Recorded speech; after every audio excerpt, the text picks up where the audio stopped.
All right, and welcome to the sixth episode of Behind the Fleet. And today we have DJ Stan the Man here with us. Stan, go ahead and tell these people a little bit about who you are. Well, welcome. So, I'm DJ Stan, the man, the assistant state manager of the Tennessee Fleet DJs. I'm almost at my first year in that position. Um, and I was born in Florida, raised in New Jersey, uh, live in Tennessee now. Okay. Um, Started DJ, my DJ interest. I shouldn't say I started DJ. My DJ interest started in 1990 Okay. at a local skating rink in Florida.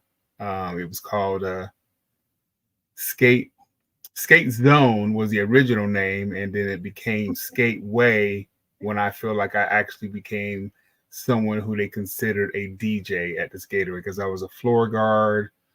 Uh, Ooh. and then from the floor guard, I got luckily moved into the DJ spot because the owner of the skating rink and his nephew and his aunt, they kind of wiggled me in there because they needed help because they were pretty busy. It was the only skating rink in the city down there in Sebring, Sebring, Florida. So uh, I became a skating rink rat. I was always there. I used to skate to the skating rink, skate to school, skate to band practice.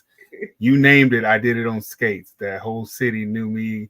My dad used to laugh at me because people were like, I seen your son skating down the street. He didn't even have a helmet on. You know that's not safe. Well, listen, we So got a lot in common. Of course, I'm in the Tennessee division as well of Fleet, so we have worked very closely together. But I'm from Greenville, Tennessee, which isn't far from where you are. And the only thing that we had was a skating rink. So when I say every weekend, it was go to the skating rink when we grew up. yeah, So that was the club back in the day. That was the club, the it skating rink. definitely was. So Yeah. talk a little bit about how old you were at that time when you first got into DJing. I want to say, see, I gotta make me do math. I didn't know I was gonna have to do math. Uh, Were let's you a see. teenager? Because that's a good eye. I mean, Yes, I was a teenager. I was a teenager. I was in ninth grade okay, when okay. I kind of my interest started going. So that was what 13, 14, somewhere around there. Yeah. Um, and that's really where it all started because I was a band geek. So I was the only two things I did my whole teenage life was skating rink and band practice. Okay. So you have like a allegiance to the music from Yeah, yeah, understanding how it's played to how to be yeah, able to use it to move a crowd too. So that's awesome. yeah. So when did you bump into Fleet? Like when did that become a part of your journey? So after I want to say, still doing math again. I want to say I was around 2021 when I was convinced it was a good idea to leave Florida to go to Tennessee, and my speed skating coaches, who were also the owners of the skating rink, they moved to Tennessee and took over Skate Town, USA. And they convinced me, since I didn't really have anything going on, that it was a good idea to move to Tennessee. I had a current girlfriend at the time, and they're like, "Yeah, y'all should come up here. It's beautiful here. You can DJ here. There's 3 skating rinks in the area. You might be able to get one of them. You would have one. My wife would have one. I would have one. They had it all planned out." And I was like, "Okay, I ain't doing nothing else. Might as well try it out and see what happens." And that's how I got to Tennessee, working for as a DJ at Skate Town, USA. Okay. Is that where you met someone from Fleet, or did Fleet come later on in your journey? Okay, yes, it did. So I got here, started doing that, and then fast forward, that was in 1998. Fast forward to about 4 years ago. 4 years ago, I was at a charity event. It was a Black Lives Matter event, and it just so happened that DJ Real Deal was a DJ at the event, and one of my personal friends that was DJing there, DJ Patrick, he just happened to be they were using him to he was volunteering his equipment so that he could have music at the event. It wasn't a paid event. We were just all there volunteering our time. And I wasn't even supposed to be there. I only went because I seen on, I think it was Facebook, that DJ Patrick was there doing the event. So I was like, let me go down and support my boy and hang out and see what's going on, because they was doing it. They were doing a Black Lives Matter event. They were painting the road in front of one of the local schools there. Okay. So I got there and started hanging out, and timing's everything, I guess. And they needed Patrick had to go do another event that he was getting paid for, and they still had two more DJs that were supposed to perform. So Patrick's like, you wouldn't by any chance have any equipment, would you? And I was like, actually, I do. I have my whole sound system in the car. I did an event last night. He was like, man, it'd be awesome. You can help me out. They got another DJ coming. I'm going to leave this setup here. And I was like, hey, I got you. So I went ahead and set my setup up alongside his, so that the other DJs that was going to come up could have a sound system to play on. And while I did that, DJ Real Deal showed up, and he seen my setup, seen how I was doing. I played for a little while we were waiting on the other DJs to get there. And after that event was over, he came and talked to me and was like, hey, man, you ever heard of Fleet DJs? I know he started naming some DJs, and one of the other DJs he mentioned was DJ K Swift. I'm to this day a little disappointed in DJ K Swift, because he had never mentioned to me about the Fleet DJs, and apparently he had been in the Fleet DJs for a hot minute. So, yeah. So anyway, he mentioned it to me. I thought about it, and it was about a week or two after that meeting that I actually went onto the website and decided I was going to give it a try. And 3 years later, I'm still here. Wow. So yeah, we definitely got to get on DJ K Swift for never mentioning that to you, especially as prominent as he is. But I will have to say, I find it very unique that two of the key people that helped found the Tennessee Fleet DJs were actually two of the very people that were able to find you and bring you into the family and watch you on this journey to leadership within this organization as well. Talk a little bit about what it was like when you first came into Fleet. Like, how was your experience? It was different, because I had never been a part of anything like this. So the closest thing I had that I can compare to this was being a skater on a skating rink team, where we all had similar interests and we all wanted to be the best at what we were doing, the fastest and all that. So and then the next best thing I got is bowling. I'm on a bowling league. So my team, we have to be there every week, every Monday and every Wednesday, to compete and do our thing. So it's definitely like a family, like a team. Everybody depends on each other to make things work. So that's what I have to compare it to. So, but this was the first organization that I felt like this is something cool that can add to what I already do, because I already, own a DJ company. So this was just something extra I can add to kind of, use the Fleet DJ and my company together to make my brand be a little bit bigger than what it already is. You just keyed on something that a lot of people think, like, people come and join this organization and they do it just to be a part of Fleet, but they don't understand that Fleet is designed to be able to help you increase your business and brand, and not just what you can come in and do for Fleet. So kudos to you for being one of the individuals that understand that's how the process goes. Let's dive in a little bit to your journey to leadership, though. Like, what are some of the things that you did once you got into the organization that you felt helped you become the assistant Tennessee state manager? So I think that got let in because literally I jumped in, and within the first few months after I came in, they had a conference.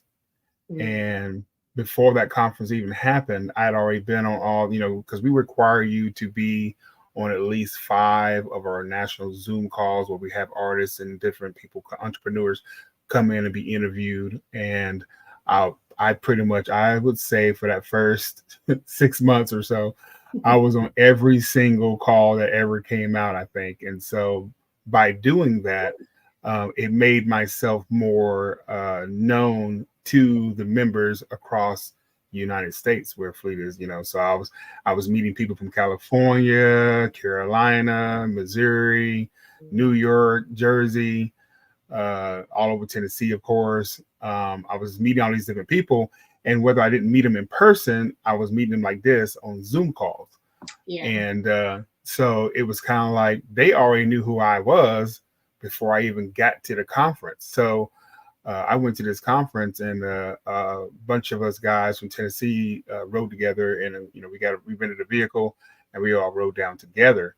And that was cool, just meeting the other guys from other parts of the Tennessee, Knoxville, and Memphis, and Nashville, and just kind of like it was kind of like being, like I said, being on the speed team again.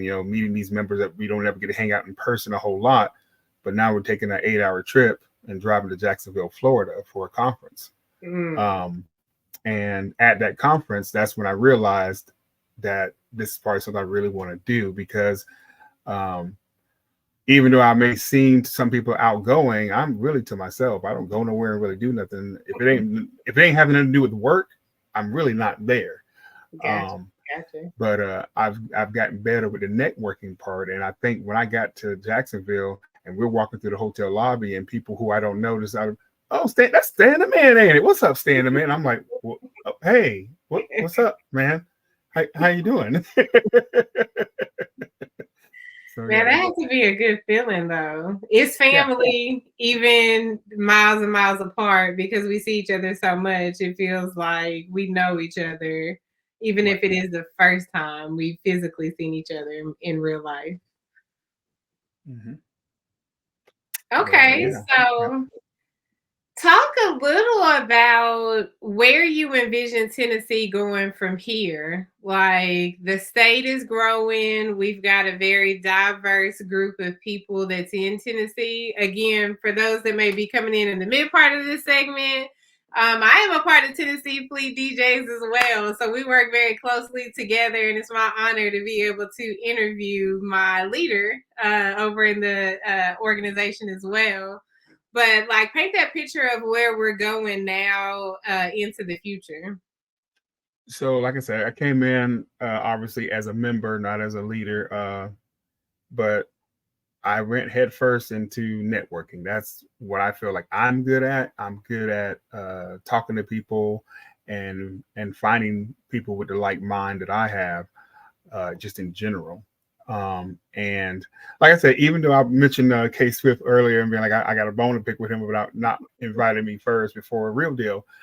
Me and him had worked closely together at local clubs and stuff in Knoxville area, because that's where I'm based out of Knoxville, Tennessee. So we worked a lot of different clubs together, did a lot of events together over the years.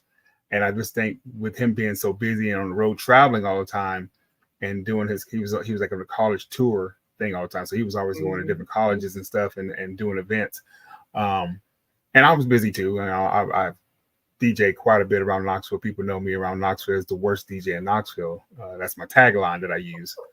And it's gone so big to where I'm not going to say it's viral, but there's over 200 and some thousand views just on my name now because of it. So it's pretty cool.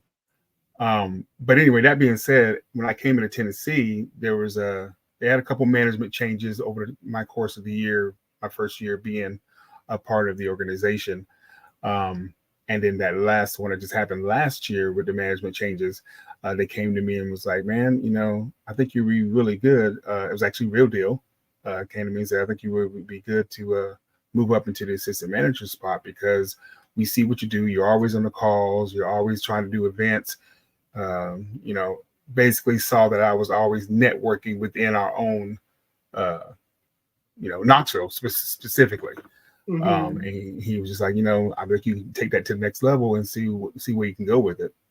And so since I've been in management and my state manager, Dub Six, which you always know, uh, I feel like me and him together work pretty well together with getting communication open between me and him specifically, and then relaying that message, those messages to our team of people that we're working with.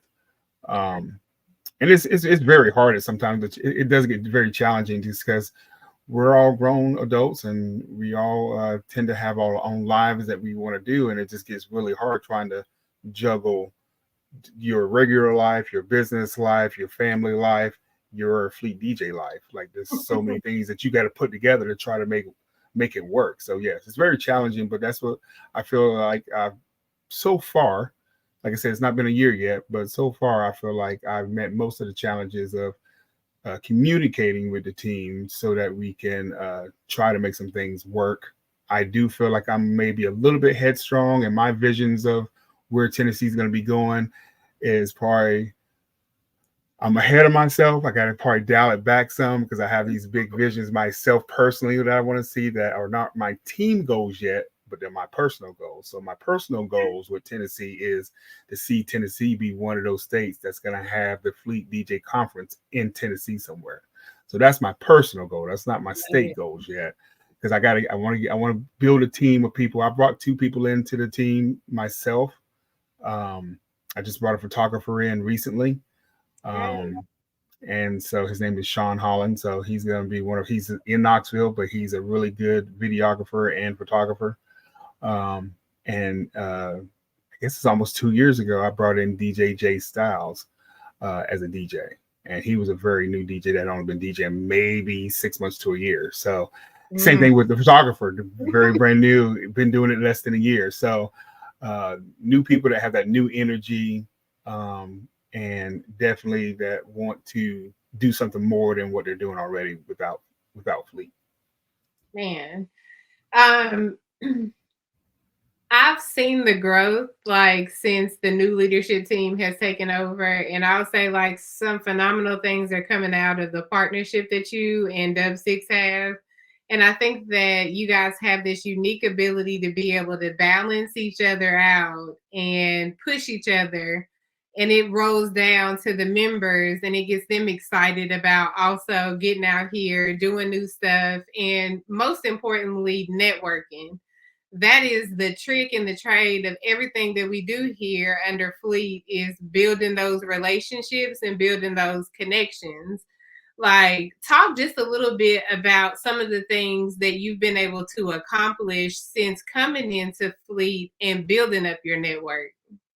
Well, I definitely think I've definitely have helped with the morale of the Tennessee division, making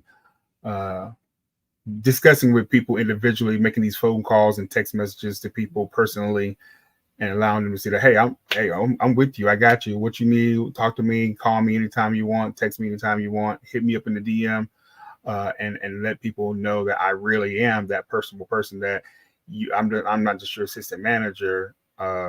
I might be your homeboy, whatever. I'm gonna be that guy. But man, Stan, can you believe this, man? Da, da, da, da, da.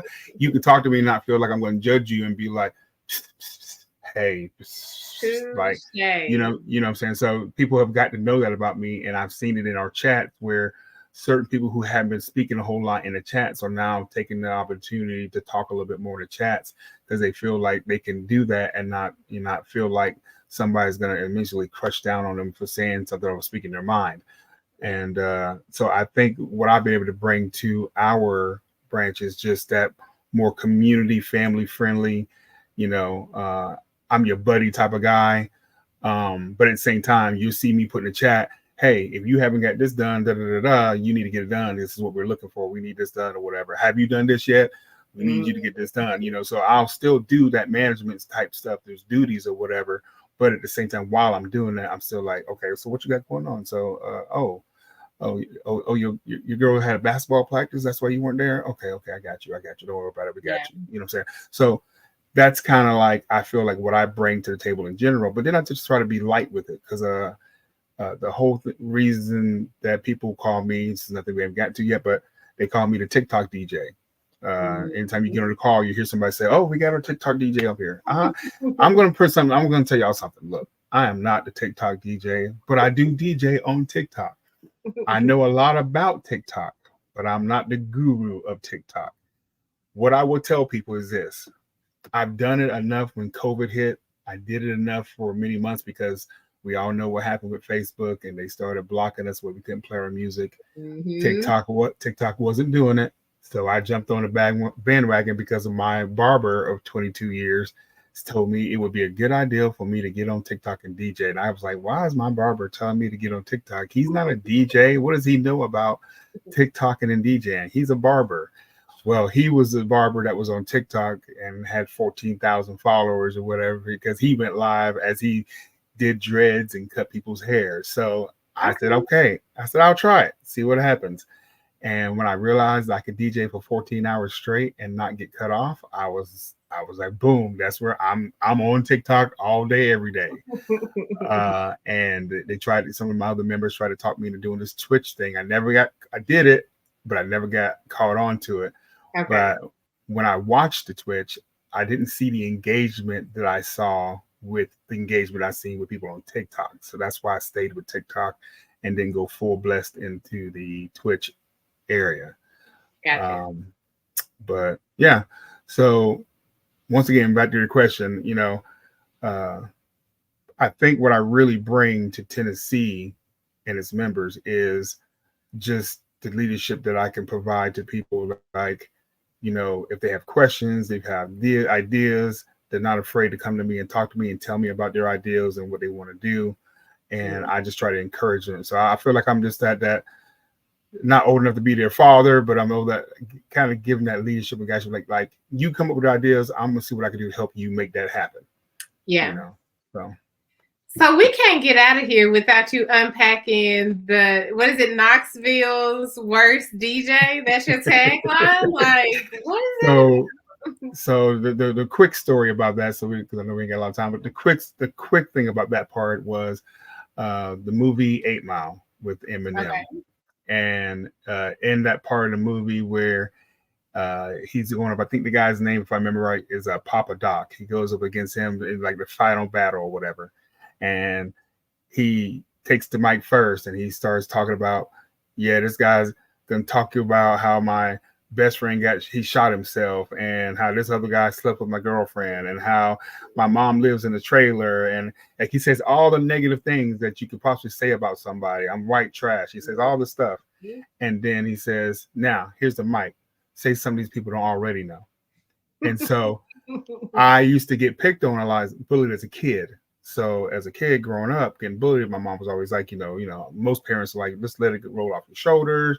This words can't hurt nobody, blah, blah, blah, blah, blah. All that good stuff, parent stuff you're supposed to tell your kids so they don't feel bad when people are saying things about them.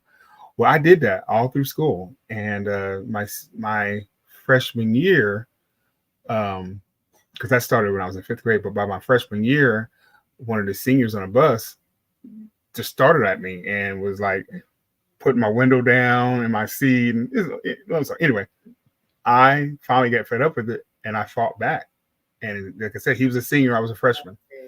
I won, but I got in trouble by the bus driver. He grabbed both of us, took us off the bus, took us to the principal office, and my dad worked for the school. So my dad was there. So my dad's Jamaican, and he doesn't tolerate when you don't listen to your people who you're supposed to listen to and all that stuff. So anyway, I told myself as an adult when people would start picking at me when I was at live gigs, like I had long dreadlocks. And so I used to get picked on. People would say, oh, you look like T-Pain. Ha, ha, ha, ha, ha. You look like Stevie Wonder. Ha, ha, ha, ha, ha. It was never complimenting me saying, oh, wow, you really look like Stevie Wonder. That's so cool. It was always in the sense of it's funny that you look like these people or whatever.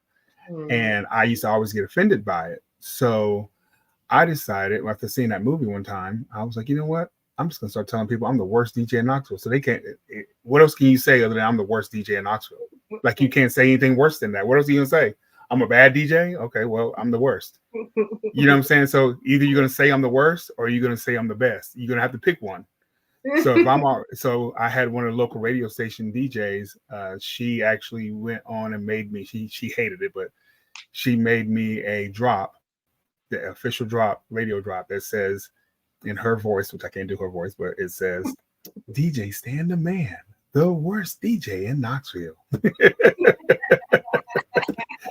So I created that hashtag, and I've been doing it for about 11 months now, I think. And just the hashtag on my name increased. So the DJ Stand the Man has increased to like over 240 some thousand views. And the worst DJ in 11 months is over like 80, 90,000 views. So. Oh man, that's awesome. I'm gonna have to bring you back on a different platform so we can unpack this TikTok stuff. Before we get out of here, tell the people how they can connect with Tennessee, how they can connect with you, and if they're interested in being a part of the organization, like how do they go about doing that? Well, first of all, it's www.thefleetdjs.com. That takes you to the official website.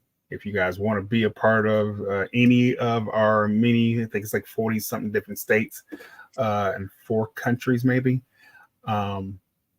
Just go to that website, and it gives you, it's very easy website to kind of float through and navigate. You can see all the members and managers. Secondly, I just told you how to get a hold of all my social media. If you go to Google, type in Google, you can do it with the hashtag or without the hashtag, the worst DJ in Knoxville, all together. And that will give you everything. That'll give you my MySpace, my Facebook, my TikTok, my Instagram, anything you want to know about me, DJ Stan, the man. And keep in mind, it's DUH. That's the only one in the world that will pull me up on. I'm the number one. When you go to Google, I'm the number one that pops up. Love it. Love it. Well, DJ Stan, DUH, man. Thank you again for coming out to Behind the Fleet podcast, where we are giving people the opportunity to learn more about the members of Fleet. If you guys are in Tennessee, you are interested in a DJ, or you want to learn more about what this man is doing on TikTok, make sure you tap in, you follow him, and you support all the initiatives that's going on. But until next time and next meeting, DJ Stan the Man, we are out of here. Sounds good. Thanks for having me. Absolutely.